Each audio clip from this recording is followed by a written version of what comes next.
Hi, and welcome back to my channel. So today I want to talk about a couple things that I've got going on. As you may know, if you're familiar with my channel, I just recently swapped soft-sided bags. I went from Moto to Lone Rider. And when I purchased the Lone Rider stuff, I did purchase, I think they call it the World Traveler package. It's basically everything they have. And when I purchased it, it did say they were out of stock and it was going to be late April or May delivery, and I was fine with that. I do have an Arizona BDR trip coming, and if I had to run my aluminum panniers, that's what I was going to do. So I sold off the Moto stuff, I ordered this stuff, and somehow the bag showed up, the Moto bag. So if you've seen that video, you know I at least have the Moto bags, and I've got one of my extra bags which I ordered, which is this 30-liter bag. And that's really what I was looking for. And one of the big reasons I bought the Lone Rider stuff was the way this additional bag attaches, and I felt it looks right when it's attached. It attaches securely, and it really sold me. I reached out to Lone Rider before I purchased it. I asked for some more info on the securement.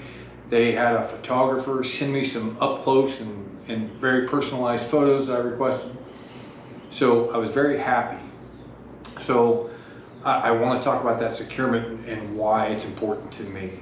So they give you I think 4 of these straps, and they give you a group of 4 of what they call a G hook. It's a metal hook. So if you can see that, if not, I'll show a close-up of it in a bit. But on the front of the bag, front of the Moto bag, and I'll show you that. This is where the G hook goes, right in here. So on both bags they have those. On the back, there's a slot, and the strap goes through there, and then it attaches with that buckle. So that's how the back. But the front, you use this little hook. And this G hook, if you will, slides in there like that. And that's secures bag to bag. So in the package of straps that they give you with the Overlander bag, they give you 4 of these hooks, and they've got a combination of little buckles and different things. And what I found was on the back side, it goes through the loop that's in the pannier mounting bracket and then attaches with this buckle, and that was super secure, no reason to think it's not. And I wanted to use these G hooks on the front, and they do give you G hooks with little short straps, and they're used to cinch the bag flat when you don't have anything in them, if you want to run them thin. And I didn't want to take those, so I went to Amazon and I literally picked these 1-inch metal G hooks up for a couple bucks, and I bought 4 of them. And I just made myself a strap. It loops through there, kind of like a chin strap on a helmet, and then through the buckle, and you can adjust it, and it's 100% secure. So I made that, and I'm gonna leave that. So that is gonna attach the bag. And the reason I feel it's important is in this bag is probably going to be camera equipment, maybe my drone, and I don't want to throw a strap over top and cinch it down. So attaching it to the bag so the bag's pulling bag to bag was important to me. So that's my real big reasoning for this. On the other side, I mount my tent. Now currently I use a Redverse Atacama. That's the big one, the 2-person tent. I do have a Lone Rider tent coming, and I'm gonna do a whole separate review comparison between the Lone Rider and Redverse Atacama tent, but that's coming at a later date. But I wanted a way that I could secure that the same way. So using some more of the G hooks that I bought, let me show you what I did.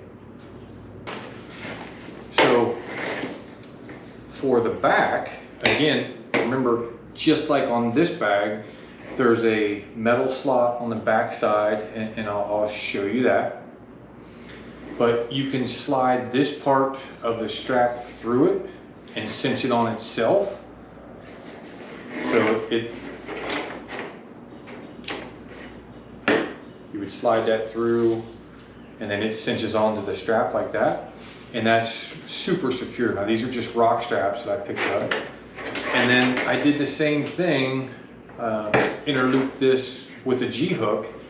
And I think what I'm going to do is I cut the strap and then took a lighter and melted the edge. But I think I'm gonna go to my local leather shop and have them just stitch this together, just make it permanent, because I'm not gonna take this G-hook off. I'm just gonna have them stitch it up and sew these two together and just make it 100% permanent, because you can still do any adjustments that you need with this. And probably the same thing, I might cut this off so it's not huge, because all I'm using these lock straps for is to connect my tent on top of that bag. And since I came back from my coast to coast ride, I've got my bike serviced and cleaned and all those things. I really haven't ridden much, just a lot of things going on. But I mounted that tent on the top of that bag, and it's been on there for like a week or 10 days, and it's just, I mean, it's secure. It's really secure. So let me show you how I do this. All right, so there, I think you can see that slot there. So I just push this strap through.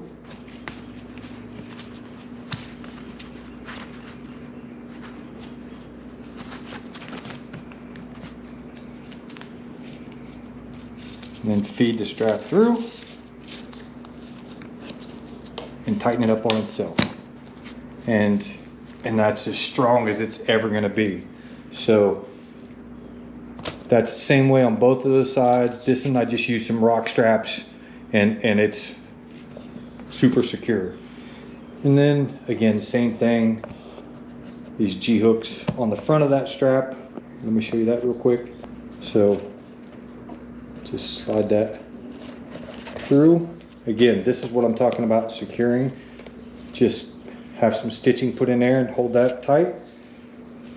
And then you can buckle that together, tighten it down on anything you want. And it's pulling on the bag, not the contents in your bag. And to me, that was super important. So that's one of the big selling points I have with the Lone Rider bags. All right, so that's what I've been working on, just figuring out how I'm gonna secure all this stuff, because just throwing a strap over top of a normal bag is not that big a deal. I can throw straps over top of my tent. I'm not worried about hurting anything, but camera equipment, maybe a drone or whatever the case may be, even a cot, you know, those aluminum legs on a cot. I didn't want to throw a strap over it and crank them down. So this really served my purpose. The way Lone Rider approaches that really impressed me. So I'm super looking forward to that. The other thing, again, I've got more bags coming from Lone Rider.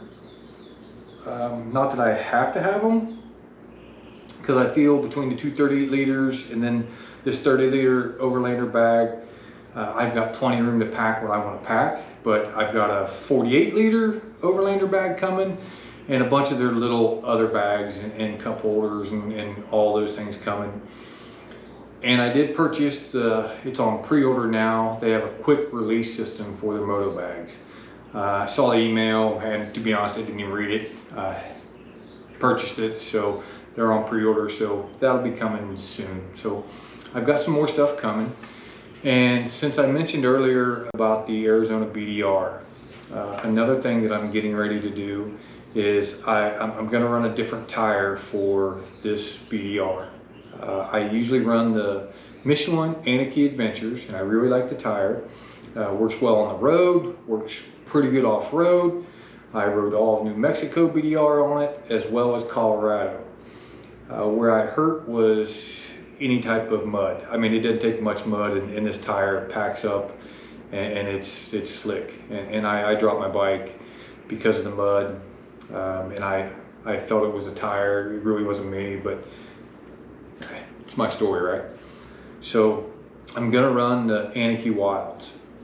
Now, my first day that I live on this trip is going to be about 850 miles. So I'm going to measure those tires before I leave, tread depth, and then measure them when I get there. So we'll find out what 900 miles with the road does to a Heineke Wild 50/50 tire. So keep your eye out for that video. Additionally, I'm going to start balancing my own tires, mounting and balancing them. I have a friend of mine, Mike, who does that. If you're watching this, Mike, this is for you. He mounts and balances his own tires. I thought that was crazy until right before my coast to coast trip, I went to my local dealer, had them mount tires for me. I buy the tires through them, and they really don't charge me a bunch of money extra. It's the same price that I would pay to have them shipped to me, so I just get them through them. But the rate was $200 to mount and balance tires. So the tires I have on there right now have about 5,000 miles. They're all in that coast to coast run. But I want to run a different tire for this Arizona BDR. So if you factor, I'd have to pay $200 to take them off and swap them, and then another $200 to put them back on to finish them off. Man, that's $400 just for that. So Mike, I got my tire changing stuff coming, and I'm gonna do a video on that and show you.